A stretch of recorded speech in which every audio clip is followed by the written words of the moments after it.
Nous sommes le 25 novembre 2015 aujourd'hui et nous avons coutume de dire chez nous en Guadeloupe un certain nombre de choses et de croire, chez nous en Guadeloupe et aux Antilles de manière plus élargie, et de croire aussi à un certain nombre de fausses croyances, j'ai envie de dire, et de superstitions qu'il me semblait là encore de préciser. Il me semblait utile d'apporter une petite précision au moins sur une autre de ces superstitions, à savoir que très souvent nous entendons les gens parler de la pleine lune et, euh, et c'est ainsi que par exemple une fois dans mon jardin, je me suis fait engueuler par mon jardinier qui m'a dit mais enfin comment tu peux être en train de planter à cette date-ci? Il faut que tu attendes telle date pour planter si tu veux que ça pousse. Mais enfin, bien entendu, mon jardinier n'est pas chrétien. Il ne sait pas qu'en réalité, c'est Dieu qui lui-même a placé dans nos jardins toutes les bonnes plantes, fruits, légumes et autres qu'on peut y retrouver pour nous bénir. Et je dirais même mieux, j'en rends grâce et gloire à Dieu, à Jésus-Christ et à son Saint-Esprit ici. Je me rappelle d'une sœur en Christ qui me disait il n'y a pas très longtemps que euh, elle a l'habitude de s'entendre dire qu'en fait Dieu a même placé dans nos jardins. Et je lui en rends grâce et gloire parce qu'en tout cas moi je sais que j'en vis la réalité dans le jardin sur ma propriété, que Dieu est celui qui a placé sur nos propriétés ou en tout cas à proximité, en tout cas à portée de main pour nous, toutes les plantes qui peuvent être nécessaires à nous aider à aller mieux au niveau de nos santé, enfin sur le plan de la santé, de notre santé et qui sont de nature à donc apaiser tous les maux dont nous avons besoin de l'être. Mais bien entendu, je parle ici de médication douce, puisque nous savons que, comme je le disais, les plantes sont de nature à apaiser et à soulager, mais en définitive, c'est l'Éternel seul qui peut nous donner une guérison totale. Et l'un des passages qui là aussi le démontre très bien, c'est le psaume 103, versets 2 à 4, où il est écrit notamment vers le verset 3, que l'Éternel est celui qui nous guérit de toute maladie, et je lui en rends ici grâce et gloire.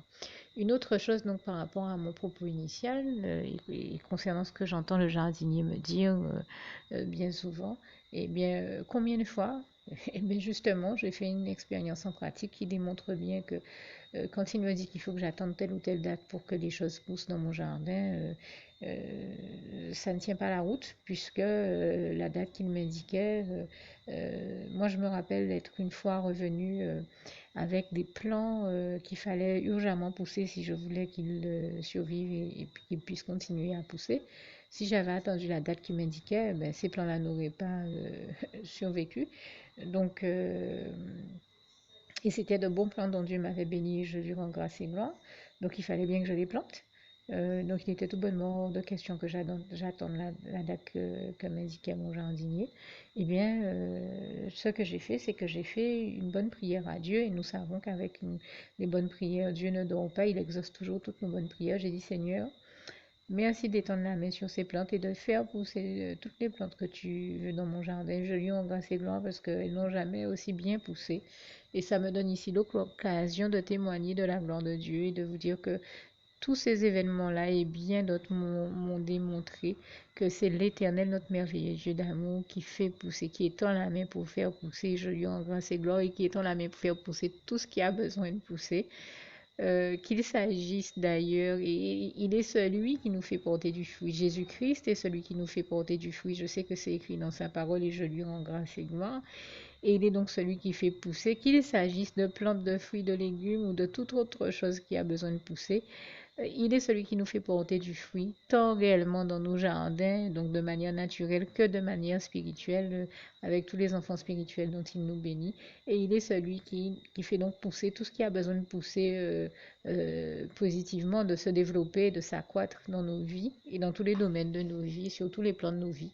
Et je tenais à lui rendre grâce et gloire. Pas pour pleine lune qui n'a fait rien, ce n'est pas la pleine lune qui fasse quoi que ce soit.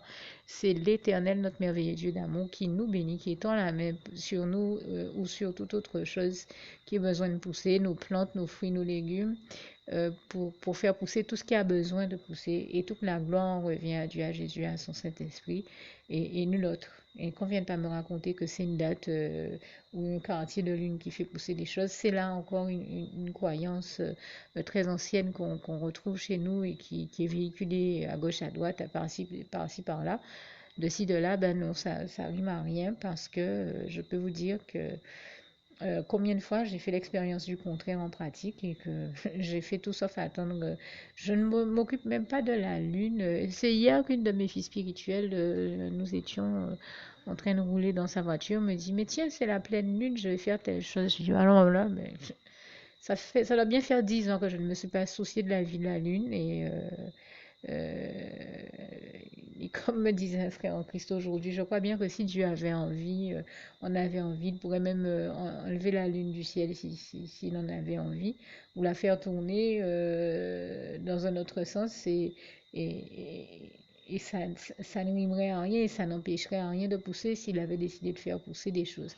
Et c'est tout simplement ce que je veux dire, c'est que encore une fois, c'est Dieu qui nous bénit. C'est véritablement la bénédiction de l'Éternel qui enrichit et ne la fait suivre d'aucun chagrin, comme il est écrit en Proverbe 10, verset 22. C'est vraiment Dieu qui nous bénit en étendant la main, encore une fois, sur nous, pour nous sauver, nous-mêmes êtres humains, comme il est écrit en Ésaïe 59, verset 1, mais aussi pour sauver tout ce qui a besoin de l'être et donc faire pousser tout ce qui a besoin de l'être et nous bénir par tout ce dont nous avons besoin de l'être et toute la gloire revient à Dieu, à Jésus, à son Saint-Esprit. Sachons nous rendre compte en pratique dans nos vies de la gloire de Dieu et ne pas nous laisser aveugler et laisser l'ennemi occulter la réalité à nos yeux. Ne les laissons pas obscurcir nos intelligences. Euh, Parce que c'est encore avec ces espèces de phrases traditionnelles, de croyances qui sont véhiculées comme ça dans certaines traditions, que l'ennemi aveugle les gens. Nous n'avons rien contre la tradition dans ce qu'elle a de positif dans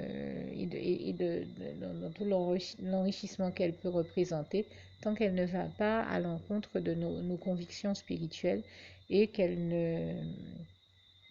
ne contredit pas la véritable doctrine de Christ et qu'elle ne vient pas nous déranger dans notre mise en pratique de notre foi en Jésus-Christ.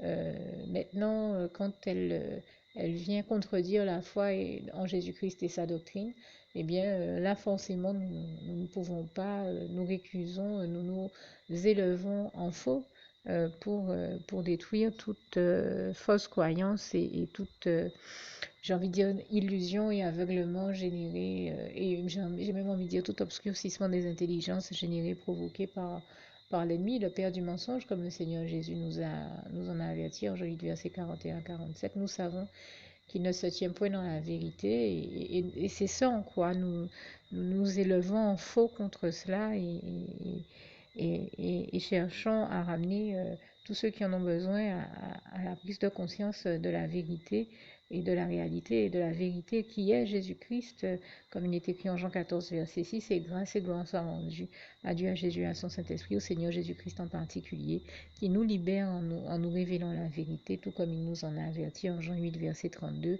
où il nous dit, vous connaîtrez la vérité et la vérité vous affranchira. Et je rends ici grâce et gloire à Dieu, à Jésus, à son Saint-Esprit pour le bonheur que c'est que de le voir chaque fois nous révéler la vérité. Voilà pourquoi nous proclamons ce qui est écrit en 2 Corinthiens 10, versets 3 à 5.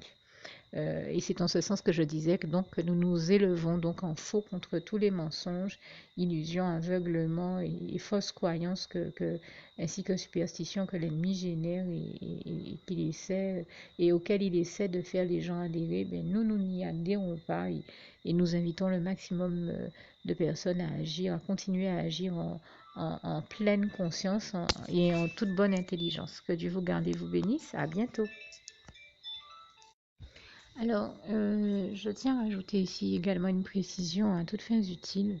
Je regardais encore cette semaine un documentaire qui m'a fait prendre conscience de comment, un documentaire sur la population des fonds des mers, qui m'a fait prendre conscience de comment Dieu est celui qui gère tout ce qui se passe non seulement sur Terre, mais aussi sous la mer, j'ai envie de dire, et on voyait comment certains bancs de poissons et certaines espèces en particulier se développaient et d'autres pas.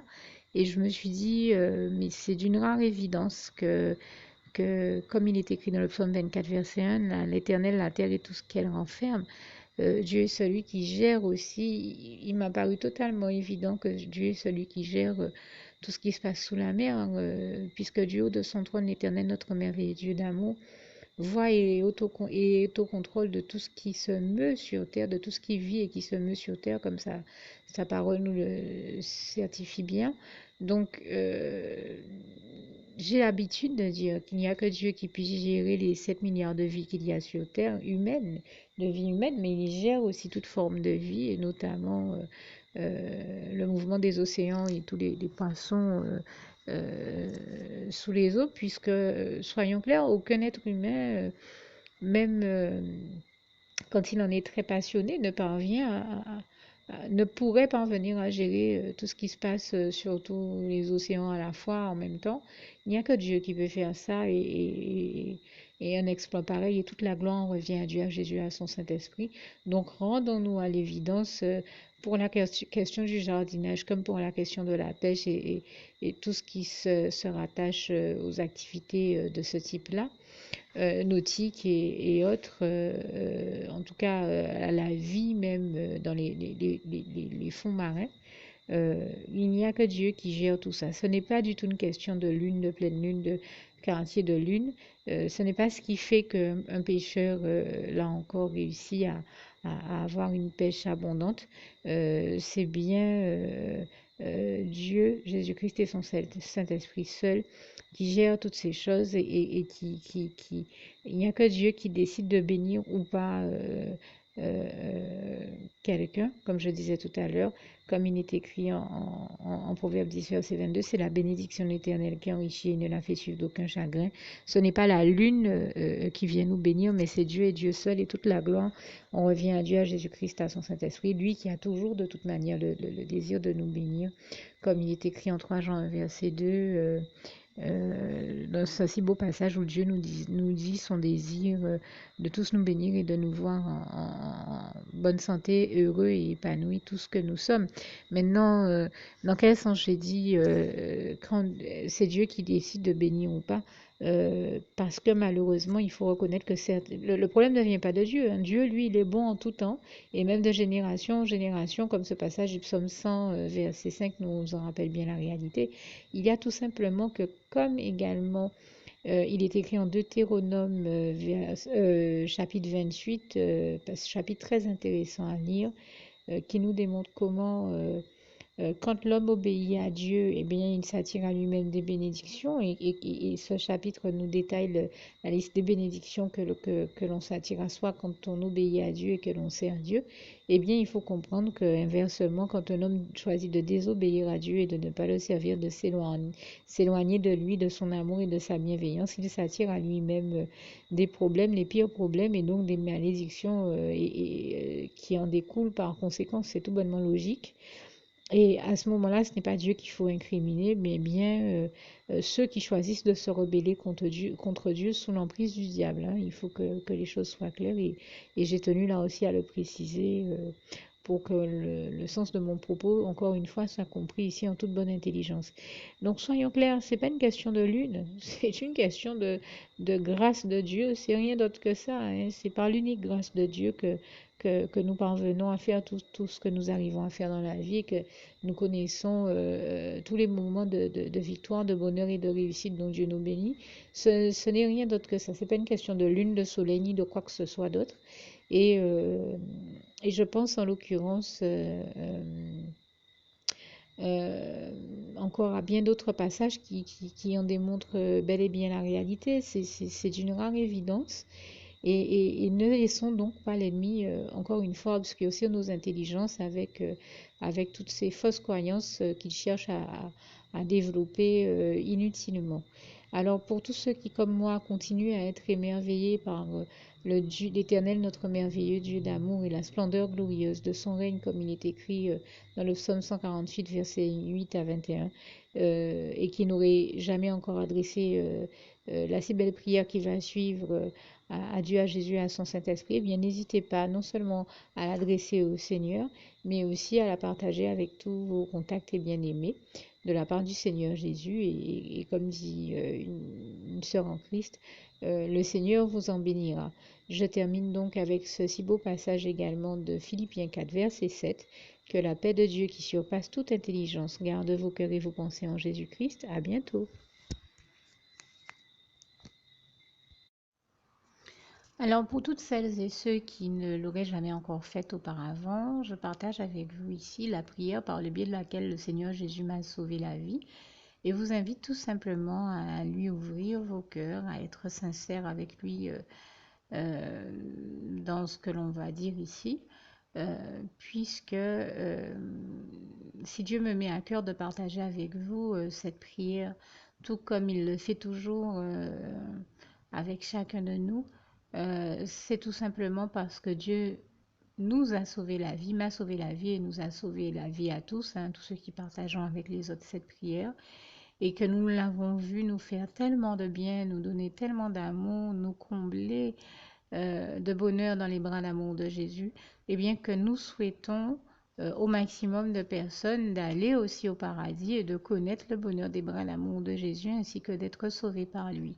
Mais bien entendu, pour être sauvé, encore faut-il prendre le temps de demander à l'être et d'accepter donc le Seigneur Jésus-Christ comme son sauveur personnel, ce qui est ici l'objet de cette prière. Alors, n'oubliez pas à cet effet qu'il est notamment écrit en Acte 4, verset 12, que Dieu, dans sa grande sagesse, dans sa sagesse infinie, a choisi le Seigneur Jésus-Christ, qu'il l'a mandaté, qu'il l'a délégué pour être le seul sauveur de toute l'humanité et qu'il n'y a aucun autre nom que celui du Seigneur Jésus-Christ qui nous ait été donné, qui ait été donné à toute l'humanité pour être sauvé. Voilà pourquoi nous avons la certitude qu'en acceptant le Seigneur Jésus comme notre sauveur personnel, nous faisons définitivement le bon choix, d'autant qu'il est également écrit en Jean 14, verset 6, Jésus-Christ est le chemin, la vérité et la vie. Nul ne va au Père Dieu sans passer par le Fils Jésus-Christ. Voilà pourquoi nous devons donc adresser au Seigneur Jésus la prière qui suit. Donc Seigneur Jésus-Christ, n'hésitez pas donc à dire cette prière à haute voix en vous mettant bien entendu dans un lieu où vous savez que vous pouvez prier en toute sérénité. Donc Seigneur Jésus-Christ, je t'accepte aujourd'hui comme mon sauveur personnel, moi un tel, vous dites votre nom et votre prénom. Et je te demande aussi, Seigneur, vraiment de continuer à veiller sur moi et sur ma vie. Je remets d'ailleurs toute ma vie entre tes mains, éternel mon Dieu, Jésus d'amour, Saint-Esprit, puisque tu en es le Créateur. Je remets cette vie entre tes mains, je te la donne puisqu'elle t'appartient, puisque tu l'as créée. Et je te demande de me conduire à toutes les victoires et réussites que tu as prévues pour ma vie. Tout comme je te demande aussi pardon, éternel mon Dieu, Jésus d'amour, Saint-Esprit, pour tous les péchés que j'ai commis tout au long de ma vie, dès le début jusqu'à la date d'aujourd'hui incluse. Pardon aussi, Seigneur Jésus, pour toutes les fois où j'ai fait mal à ton cœur. Et surtout, merci, Seigneur Jésus, quand le bon moment sera venu pour ça, de revenir me chercher pour m'amener avec toi dans tes bras d'amour au paradis où je veux demeurer et continuer à te servir et à t'appartenir pour l'éternité en éternité. Et c'est au nom puissant du Seigneur Jésus-Christ que j'ai fait cette prière. Soyez bénis, vous tous qui avez fait cette prière. Que Dieu vous garde et vous bénisse tous. Et surtout, n'oubliez pas de partager cette prière avec le maximum de personnes autour de vous, tous vos contacts, famille, amis et bien-aimés. Et que Dieu vous en bénisse. À bientôt.